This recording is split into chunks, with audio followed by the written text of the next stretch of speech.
আজ আমি এমন একটি মুভি এক্সপ্লেইন করব যা আমাদের বর্তমান বিশ্ব পরিস্থিতির সাথে এক অদ্ভুত মিল খুঁজে পায়। ইমাজিন করো, তোমার শহর হঠাৎ করেই এক ভয়ঙ্কর ভাইরাসের কবলে পড়েছে, যেখানে বেঁচে থাকাটাই এক বিরাট চ্যালেঞ্জ।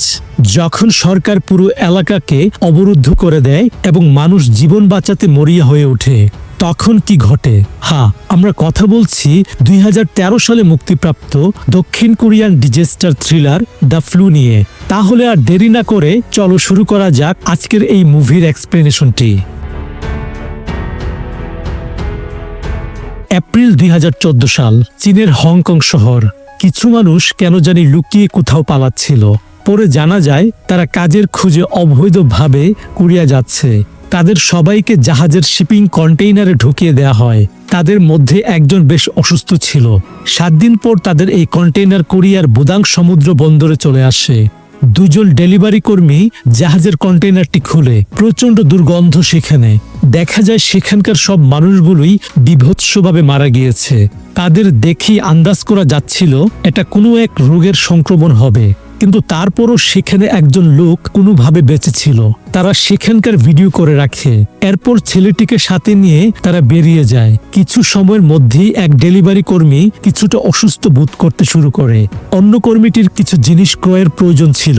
সে বের হলে এই সুযোগে আক্রান্ত ওই ছেলেটি গাড়ি থেকে নেমে পালিয়ে যায়। তাকে অনেক খুঁজে পাওয়া যাচ্ছিল না। অন্যদিকে অসুস্থ ডেলিভারি কর্মীটি পুরোপুরি সংক্রমিত হয়ে গিয়েছে। সে মেডিসিনের জন্য দোকানে আসে। তার হাঁচি কাশির মাধ্যমে আশেপাশের মানুষগুলোতে ভাইরাস ছড়িয়ে পড়ছিল। এই শহরেই এক গবেষক ছিলেন ডক্টর কিম। তিনি এক সড়ক দুর্ঘটনায় এক টানেলের ভিতরে পড়ে গিয়েছিলেন। তাকে উদ্ধার করতে ফায়ার ফাইটার বা দমকল বাহিনী এসেছিল। তাদের একজনের নাম জিকু। জিকু বেশ সাহসিকতার সাথে ডক্টর কিমকে উদ্ধার করে। আর এই উদ্ধার কাজের মধ্য দিয়ে জিকু কিমকে বেশ পছন্দ করে ফেলে। তবে কিম তাকে পাত্তা দেয় না। সে কিছুটা ভাব নিয়েই সেখান থেকে চলে যায়। পরের দিন আবার কিমই তাকে কল করে দুর্ঘটনাস্থলে ডাকে। কারণ হচ্ছে তাকে তো উদ্ধার করা হয়েছে, কিন্তু তার ব্যাগটি নিচেই রয়ে গিয়েছে। তার প্রয়োজনীয় কাগজপত্র সেখানে রয়েছে। তাই কিম জিকুকে অনুরোধ করে টানেল থেকে ব্যাগটি বের করে দিতে। জিকু যদিও প্রথমে রাজি হচ্ছিল না, কিন্তু পরে ঠিকই ব্যাগটি উদ্ধার করে দেয়। ব্যাগে কিমের ফোন রিং হচ্ছিল। কলটি করেছিল কিমের একমাত্র মেয়ে মেরি। যেহেতু ব্যাগ থেকে কিমের ঠিকানা পাওয়া যাচ্ছিল না, তাই জিকু কিমের মেয়ের কাছে ব্যাগটি পৌঁছে দিতে যায়। কিমের একটি কিউট মেয়ে রয়েছে। সে দারুণ মিষ্টি মিষ্টি কথা বলতো।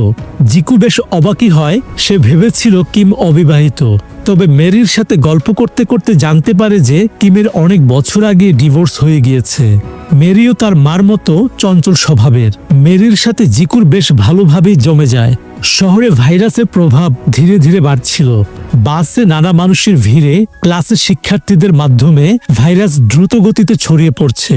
আর সবচেয়ে আতঙ্কের বিষয়, ইতিমধ্যে শিশুরা এতে আক্রান্ত হয়েছে। বাসায় কিম এসে দেখতে পায় তার মেয়ে মেরি ব্যাগ নিয়ে এসেছে। জানতে পারে জিকু ব্যাগটি উদ্ধার করে দিয়েছিল। কিম আসলে ভাবতেই পারেনি জিকু আবার সেই ঝুঁকিপূর্ণ টানেলের মধ্যে গিয়ে ব্যাগটি উদ্ধার করবে। এভাবে জিকুর প্রতি কিমের ভালো লাগা শুরু হয়। কিম অনেক খুশি হয়। সে তার মেয়ের সাথে খুনসুটি করছিল। এই সময় তার হসপিটাল থেকে কল আসে। তাকে ইমার্জেন্সি হসপিটালে আসতে বলা হচ্ছিল। হসপিটালে এসে সে জানতে পারে একটা পেশেন্ট ভর্তি হয়েছে, যার অবস্থা একেবারে গুরুতর। দেখা যায় এটাই সেই আক্রান্ত ডেলিভারি কর্মীটি। তার কোনো এক অজানা কারণে মাত্রা অতিরিক্ত জ্বর হয়েছে। তার পুরো শরীরে র্যাশ ছড়িয়ে পড়েছিল। কিম প্রথমে ভেবেছিল এটা ইনফ্লুয়েঞ্জা হবে। তবে কর্মীটির ফোন পাশে পড়েছিল। ফোনে ওই দিনের ভিডিওটিতে দেখা যায় যেখানে পুরো কন্টেইনার ভর্তি আক্রান্ত মানুষের লাশ ছিল। বোঝা যায় এটা কোনো ইনফ্লুয়েঞ্জা নয়। কিম বাইরে এসে তার সাথী কর্মীটির সাথে কথা বলে, জিজ্ঞেস করে ওই ভিডিওটি কোথায় রেকর্ড করা হয়েছে, আর কন্টেইনারের মানুষগুলো কারা, তারা এখানে ওই অবস্থায় মরে পড়েছিল কেন। এটা ভাইরাসের মাধ্যমে হতে পারে, তাই ওই কন্টেইনার চেক করা প্রয়োজন। ভাইরাসের কথা শুনে কর্মীটি ঘাবড়ে ওঠে। সে তার সাথী কর্মীটির কাছে যায়, কারণ সে শুধু সাথী কর্মী নয়, সে তার নিজের ভাইও ছিল। তাকে বাধা দেওয়া হলেও সে তার ভাইয়ের কাছে আসে। তার ভাই ইতিমধ্যে মারা গিয়েছে। তাকে জড়িয়ে ধরে সে কাঁদতে শুরু করে। তাকে সরানোর চেষ্টা করা হয়। আর এই ধস্তাধস্তিতে সেখানে ভাইরাস সংক্রমিত হচ্ছিল। অন্যদিকে মেরি প্রতিদিনের মতো তার প্রিয় বিড়ালটিকে খাবার দিতে বাইরে আসে। তখন তার সাথে ওই কন্টেইনারে বেঁচে যাওয়া ছেলেটির দেখা হয়। ছেলেটির নাম ছিল মাংসাই। মাংসাই যদিও মেরিকে দূরে থাকতে বলেছিল, কিন্তু মেরি বারবার তার কাছে এসে মিষ্টি মিষ্টি কথা বলছিল। সে খাবার দিলে ক্ষুধার্ত মাংসাই তা খেয়ে নেয়। মাংসাই খুবই অসুস্থ দেখে মেরি তার জিকু আঙ্কেলকে কল করতে যায়। জিকু এসে দেখে সেখানে মাংসাই নেই, চলে গিয়েছে। এদিকে গবেষক দল বিগত বছরের ভাইরাস কেসগুলো স্টাডি করছিল। তারা দেখার চেষ্টা করছিল এই ভাইরাসের লক্ষণগুলো তাদের কোনোটার সাথে মিলে যায় কিনা। জানা যায় এই ভাইরাসের নাম H5N1, যেটা এভিয়ান ইনফ্লুয়েঞ্জা রোগের সৃষ্টি করে, যা 36 ঘন্টার মধ্যেই একটি মানুষের মৃত্যু ডেকে আনতে সক্ষম। রোগীর পরিমাণ বাড়তে শুরু করেছিল। বোঝা যায় শহরে ভাইরাস তার তাণ্ডব শুরু করে দিয়েছে। গবেষক দল স্পেশাল ফোর্স সহ সেই কন্টেইনারের কাছে আসে। কন্টেইনার খোলার সাথে সাথে সেখান থেকে ইঁদুর সহ নানা পোকামাকড় বেরিয়ে আসছিল। লাশ ভর্তি সেই কন্টেইনারকে তাই আগুনে জ্বালিয়ে দেওয়া হয়, আশপাশ স্যানিটাইজ করা হয়। কিন্তু ভাইরাস তো ইতিমধ্যে পুরো শহরে ছড়িয়ে পড়েছে। তাই প্রশাসন বিশেষ একটি গবেষণা টিম গঠন করে। গবেষকরা প্রস্তাব দেয় পুরো বুদাং শহরকে বন্ধ করে দিতে, যাতে এই ভাইরাস শহর থেকে বেরিয়ে পুরো দেশে ছড়িয়ে পড়তে না পারে। প্রশাসন এত দ্রুত শহর বন্ধ করায় রাজি হচ্ছিল না। এই নিয়ে তাদের মধ্যে তর্ক বিতর্ক চলে। এ সময় কিম এসে জানায় ওই কন্টেইনারে একজন বেঁচে ছিল। ভিডিওতে স্পষ্ট দেখা যায় শুধুমাত্র এই ছেলেটি, যার নাম মাংসাই, সে বেঁচে আছে। গবেষকরা বলে মাংসাইকে তাদের খুঁজে বের করতে হবে। তার মাধ্যমে এই ভাইরাসকে প্রতিরোধ করার উপায় বা ভ্যাকসিন তৈরি করা যেতে পারে। গবেষকদের নানা সিদ্ধান্তের সাথে প্রশাসনের তর্ক বিতর্ক লেগেই ছিল। প্রশাসন বিষয়টা গুরুতরভাবে নিচ্ছিল না। তখনই দেখা যায় পুরো শহরের পরিস্থিতি বিগড়ে যাচ্ছে। গণহারে অসুস্থ মানুষজন দিয়ে হাসপাতালগুলো ভরে উঠছে। সারা দেশের মানুষ আতঙ্কিত। বুদাং শহরের মেয়র রাষ্ট্রপতির সাথে আলোচনায় বসেন। যেহেতু ভাইরাসটির কোনো প্রতিষেধক নেই, তাই এটাকে যত সম্ভব আটকিয়ে রাখাই এখন একমাত্র লক্ষ্য। সিদ্ধান্ত হয় পুরো বুদাং শহরকে বন্ধ করে রাখার, যাতে ভাইরাস বাইরের শহরগুলোতে যেতে না পারে। আর যারা সুস্থ রয়েছে তাদের বুদাং থেকে অন্য শহরে নিয়ে যেয়ে নিরাপদে রাখা হবে। উপর মহলের লোকজনরা দ্রুত শহর থেকে বের হওয়ার জন্য আকাশপথে যাওয়ার পরিকল্পনা করে। কিম এর বাইরে নয়, কিন্তু তার মেয়ে তো বাসায় রয়েছে। তাই কিম তার মেয়েকে আনতে বাসায় যায়। মেরি তার জিকু আঙ্কেলের সাথে ছিল। তারা শপিং মলে। এখানকার পরিবেশটাও গুরুতর হচ্ছে। কিম তার মেয়েকে কল করলে জিকু সে ফোন উঠায়, বলে তারা কোথায় আর এখানকার পরিবেশের অবস্থা কিরকম। কিম দ্রুত সেই শপিং মলে আসার চেষ্টা করে। সরকার লকডাউন ঘোষণা করায় শপিং মলগুলোতে মানুষের ভিড় জমে যায়। একদমই হই হুল্লোড় অবস্থা। সুবিধাবাদীরা আবার এদিকে লুটপাটও শুরু করে দিয়েছে। পরিস্থিতি স্বাভাবিক করতে সেখানে পুলিশটাও এসে পড়ে। শপিং মলে কিছু আক্রান্ত মানুষ পড়ে মারা যাচ্ছিল। এই ভিড়ের মধ্যেই আবার মেরি হারিয়ে গিয়েছিল। তাকে অনেক খুঁজে পড়ে পাওয়া যায়। তারা সেখান থেকে বের হওয়ার চেষ্টা করছিল। সেখানে সেনাবাহিনী মোতায়েন করা হয় আর তারা পুরো শপিং মলকে লক করে দেয়। তবে কোনোভাবে কিমরা বের হয়ে আসে। কিম জিকুকে সাথে নিয়ে যেতে চায়। জিকু তাদের সাথে নিরাপদ শহরে যেতে পারবে, কিন্তু জিকু রাজি হয় না। সে বলে, আমি একজন দমকল কর্মী, আমার কর্তব্য হচ্ছে মানুষের সুরক্ষা নিশ্চিত করা। তাই এই মানুষগুলোকে আমি এভাবে ফেলে যেতে পারি না। সে কিমকে তার গাড়ির চাবি দেয় আর বলে দ্রুত শহর থেকে বের হয়ে যেতে। জিকুর সাথী কর্মীরা সেখানে চলে আসে। তারা দুজন মিলে একে একে গেটে আটকা পড়া সুস্থ মানুষগুলোকে বের করার চেষ্টা করছিল। অন্যদিকে কিমরা এয়ারপোর্টে এসে যায়। তাদের যাওয়ার পারমিশন দেওয়া হচ্ছিল, কিন্তু তখনই মেরি কাশতে শুরু করে। আর এজন্য তাদের বাধা দেওয়া হয়। লক্ষণ থাকা কোনো মানুষকেই শহরের বাইরে যেতে দেয়া হবে না। কিম তাদের বলে তার মেয়ের গত সপ্তাহে ঠান্ডা লেগেছে, এটা ভাইরাস জ্বর না। সে একজন ডক্টর, সে এগুলো ভালো বুঝে। কিন্তু তারপরও তাদের যেতে দেয়া হয় না। তারা ওই শহরে আটকা পড়ে যায়। গবেষণায় জানা যায় এই ভাইরাসের সূত্রপাত ঘটেছে চীন থেকে। সর্বপ্রথম পাখির মধ্যে এই ভাইরাস শনাক্ত করা হয়েছিল। ধারণা করা হয় পাখির মধ্য থেকেই এই ভাইরাস মানুষের মধ্যে ছড়িয়েছে। তবে এর রূপ ক্রমাগত পরিবর্তন হচ্ছে। কোরিয়াতে এসে এটা আরো ভয়ানক রূপ ধারণ করেছে। দেশের প্রধানমন্ত্রী জানায় তিনি দুঃখিত, অনেক মানুষকে নিরাপদ স্থলে নিয়ে আসা সম্ভব হয়নি, অনেকেই এতে আক্রান্ত হয়ে গিয়েছে। তবে তিনি তার সর্বোচ্চ চেষ্টা করবেন যাতে পরিস্থিতি স্বাভাবিক করে নিয়ে আসা যায়। গবেষকরা এই ভাইরাসের প্রতিষেধক এবং ভ্যাকসিন তৈরির চেষ্টায় দিনরাত পরিশ্রম করে যাচ্ছেন। দেশের রাষ্ট্রপতি, প্রধানমন্ত্রী সহ বিশিষ্ট লোকজন আলোচনায় বসেন। তাদের প্রধান লক্ষ্য হচ্ছে এই শহর থেকে যেন ভাইরাস কোনোভাবেই বের হতে না পারে। যা হওয়ার এখানে হয়েই যেন শেষ হয়ে যায়। ডাক্তারদের মধ্যে একজন প্রস্তাব দেন শহরের সব মানুষকে ক্যাম্প করে সংরক্ষণ করা যেতে পারে। ক্যাম্পের সবাইকে প্রথমে প্রাথমিক দৃষ্টিতে পরীক্ষা করা হবে। লক্ষণ পাওয়া গেলে তাদের পিসিআর পরীক্ষার মধ্য দিয়ে যেতে হবে। 48 ঘন্টার মধ্যে ফলাফল নেগেটিভ আসলে তাদের ছেড়ে দেওয়া হবে।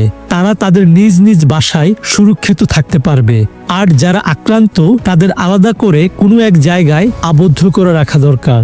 পরবর্তীতে প্রতিষেধক তৈরি হলে তাদের চিকিৎসার ব্যবস্থা করা যেতে পারে। এইভাবে শহরের প্রায় সব অসুস্থ মানুষকে আলাদা করা সম্ভব। আর তাহলে কোনো অসুস্থ ব্যক্তি শহরের বাইরে যেতে পারবে না। তখন অন্য এক ডাক্তার বলেন এটা খুবই ঝুঁকিপূর্ণ, কেননা এতে ক্যাম্পের মধ্যে সুস্থ এবং আক্রান্ত মানুষগুলো একত্রিত হবে। আর এতে তো ভাইরাস সুস্থদের মধ্যেও ছড়িয়ে পড়তে পারে। এটা কোনোভাবেই ভালো বুদ্ধি নয়। কিন্তু তার কথাকে গ্রাহ্য করা হয় না। বলা হয় ক্যাম্পেই সবাই সতর্কতার সাথে চলাচল করবে। আসলে গভর্নমেন্টের মোট কথা হচ্ছে এতে যদি কিছু সুস্থ মানুষও অসুস্থ হয়ে যায়, করার কিছু নেই। সময় কম, সব কিছুই যেন এই শহরের মধ্যেই সীমাবদ্ধ থাকে। একজন আক্রান্ত মানুষও যাতে শহর থেকে বেরিয়ে অন্য কোথাও যেতে না পারে, না হলে পুরো দেশে ভাইরাস ছড়িয়ে পড়বে। পুরো শহর এখন কঠোরভাবে লকডাউন। রাস্তায় রাস্তায় সেনাবাহিনী মোতায়েন করা হয়েছে। প্রত্যেককে তাদের বাসা থেকে বের করে পরীক্ষা ক্যাম্পে নিয়ে যাওয়া হয়। কিমদেরকেও ওই ক্যাম্পে নিয়ে আসা হয়েছে। ড্রেসিং এর সময় কিম দেখে মেরির গায়ে রেশ আসা শুরু হয়েছে, অর্থাৎ মেরি আক্রান্ত। কিন্তু কিম এটা কাউকে বলে না, কারণ সে জানতো পরবর্তী তার মেয়ের সাথে কি করা হবে। এই সময় ওখানে এক লোকের সাথে আইন শৃঙ্খলা বাহিনীর ঝামেলা বেঁধে যায়। আর এই সুযোগেই কিম তার মেয়েকে চেক আপ ছাড়াই ভিতরে পাঠিয়ে দেয়। ভিতরে একটি ক্যাম্প এলাকার মতো তৈরি করা হয়েছে। খাদ্য ও প্রয়োজনীয় জিনিসপত্রের সুবিধা খুব একটা নেই সেখানে। তার মধ্যে গাদাগাদি পরিবেশ। অনেক মানুষই এগুলো মেনে নিতে পারছিল না, তারা আতঙ্কিত ছিল। কিন্তু সেনাবাহিনীর আক্রোশে তারা সবকিছু মেনে নিতে বাধ্য হয়। মাঝে জিকু একবার তার সহকর্মীর কাছে শুনতে পায় ক্যাম্পের আক্রান্ত মানুষগুলোকে আসলে শুধু আলাদা করে আটকে রাখা হবে না, তাদের কোনো এক জায়গায় নিয়ে পুড়িয়ে ফেলা হবে। এটাই নাকি আসল পরিকল্পনা। তবে জিকু এটা মেনে নিতে পারে না। মেরির শরীরে সংক্রমণ বাড়ছে। ক্যাম্পের শুরু থেকেই কিম তার মেয়েকে জিকুর কাছে যেতে দিচ্ছিল না।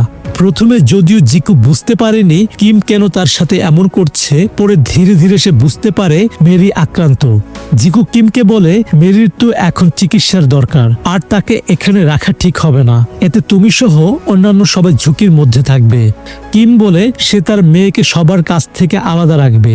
তার মেয়েকে চিকিৎসার নামে প্রশাসনের হাতে তুলে দেওয়া যাবে না, কারণ এই ভাইরাসের কোনো প্রতিষেধক এখনো তৈরি হয়নি। তারা নিশ্চিত মেরিকে শেষ করে ফেলবে। সে মা হিসেবে কখনোই তার মেয়েকে মৃত্যুর মুখে ঠেলে দিতে পারবে না। কিম নিজেকে দোষী ভাবছিল, তার জন্য মেরির এই অবস্থা। সে তার মেয়ের যথাযথ দেখভাল করতে পারেনি। জিকু সব বুঝতে পারে। সে ভাবে প্রশাসন আসলে আড়ালে বিশেষ কিছু করার পরিকল্পনা করে রেখেছে। পুরো শহর যেন থমকে ছিল, এক আতঙ্কিত নীরবতা। আক্রান্ত পৃথকীকরণ এলাকায় মাংসাইকে খুঁজে পাওয়া যায়। সে এখন পর্যন্ত বেঁচে আছে। তার গায়ের তাপমাত্রা স্বাভাবিক। তাকে সেনাবাহিনীরা আলাদা একটি ল্যাব ক্যাম্পে নিয়ে আসে। যেহেতু সে আক্রান্ত থেকে সুস্থ হয়ে যাচ্ছে, তাই তার শরীর থেকে প্রতিষেধক তৈরি করা যেতে পারে। আর কিম যেহেতু একজন ভালো মানের গবেষক, তাই তাকে খুঁজে বের করে প্রতিষেধক তৈরিতে নিয়োগ দেওয়া হয়। এদিকে 48 ঘন্টা পেরিয়ে গিয়েছে। রাষ্ট্রপতি নির্দেশ দেয় সুস্থদের ক্যাম্প থেকে ছেড়ে দিতে, কিন্তু কিছু ডক্টর রাষ্ট্রপতিকে এমনটা করতে মানা করে। তাদের মতে ভাইরাস খুব দ্রুত গতিতে ছড়াচ্ছে, তাই টেস্টের পরেও অনেক সুস্থ মানুষ আক্রান্ত হয়ে থাকতে পারে। তাদের তা বোঝার উপায় নেই, তাই ক্যাম্পের কাউকে বাইরে বের করা ঠিক হবে না। রাষ্ট্রপতি এটা মানতে চায় না, কিন্তু তখন জাতিসংঘ সহ নানা দেশ কোরিয়াকে এমনটাই করতে বলে না হলে এই ভাইরাস পুরো পৃথিবীতে ছড়িয়ে পড়বে।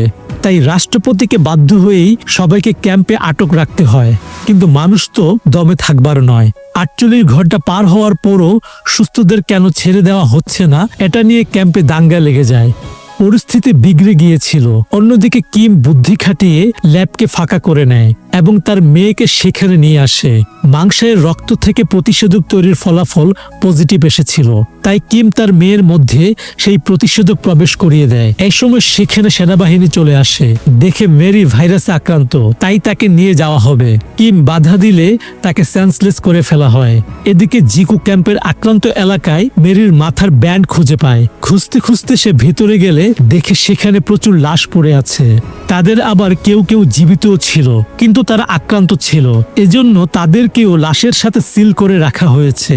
তারা রোগীর মারা যাওয়া পর্যন্ত অপেক্ষা করছিল না। জিকু আরো এগিয়ে গিয়ে দেখতে পায় বিশাল এক স্টেডিয়ামে সেই সিল করা লাশগুলোকে পুড়িয়ে ফেলা হচ্ছে। তাহলে এটাই ছিল প্রশাসনের গোপন পরিকল্পনা। এখানে মেরির থাকার সম্ভাবনা ছিল, তাই জিকু পাগলের মতো মেরিকে খুঁজতে থাকে। অন্যদিকে কিমের সেন্স ফিরে আসে। সে জানতে পারে মেরিকে আক্রান্ত এলাকায় পাঠানো হয়েছে।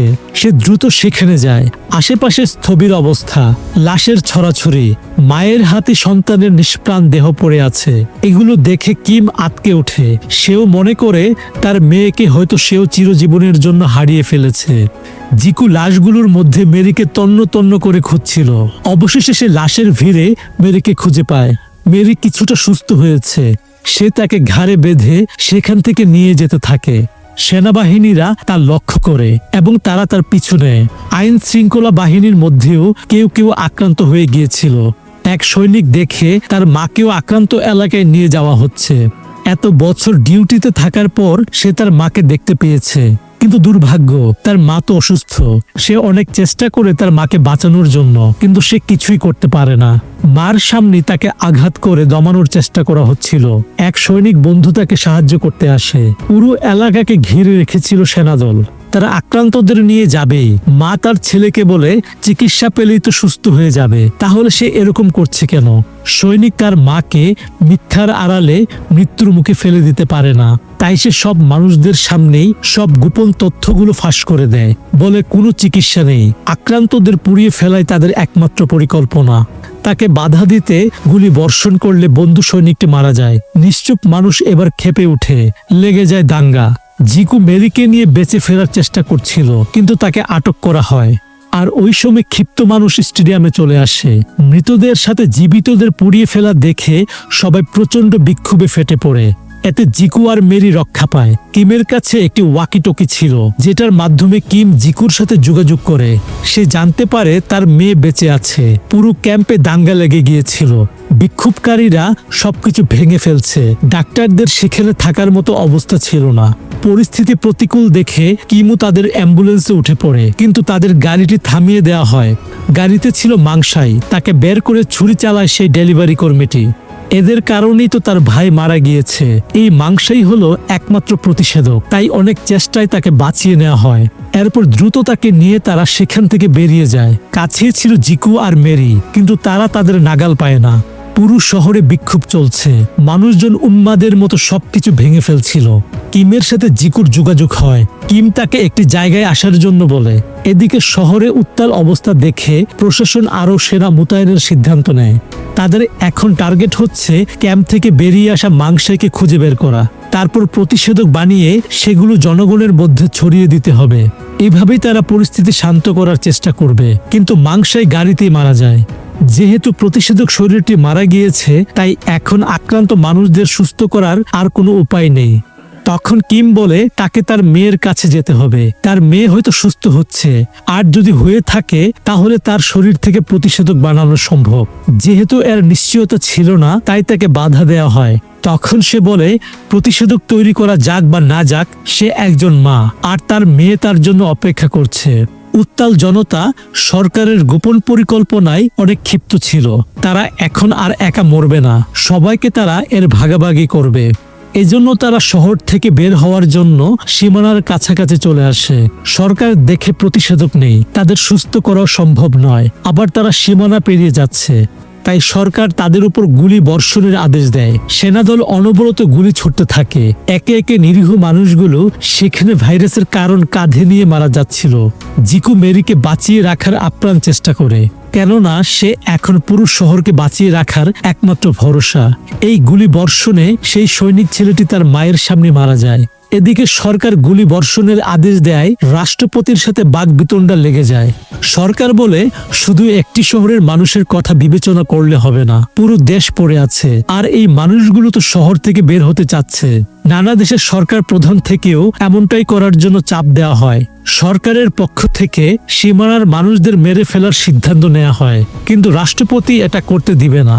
তখনই সেখানে ওই ডাক্তারটি এসে বলে কিমের মেয়ের শরীর থেকে প্রতিষেধক তৈরি করার সম্ভাবনা রয়েছে, তাই কিছু সময়ের জন্য হামলা বন্ধ করা হয়। কিমকে জানানো হয় যদি তার মেয়ের মাধ্যমে প্রতিষেধক তৈরি করা যায় তাহলে পুরো শহর বেঁচে যাবে।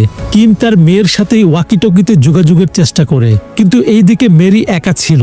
জিকু কিছু আহত মানুষকে সাহায্যের জন্য গিয়েছে, আর ওই সময় সেখানে এক আক্রান্ত সিভিল সার্জনের আগমন হয়। সে জানতে পেরেছিল যে মেরির রক্তেই রয়েছে প্রতিষেধক। সে মেরিকে নিয়ে যায়, তার রক্ত নেয়ার চেষ্টা করে। সে সময় সেখানে জিকু আসে, তার সাথে লোকটির ব্যাপক ধস্তাধস্তি হয়।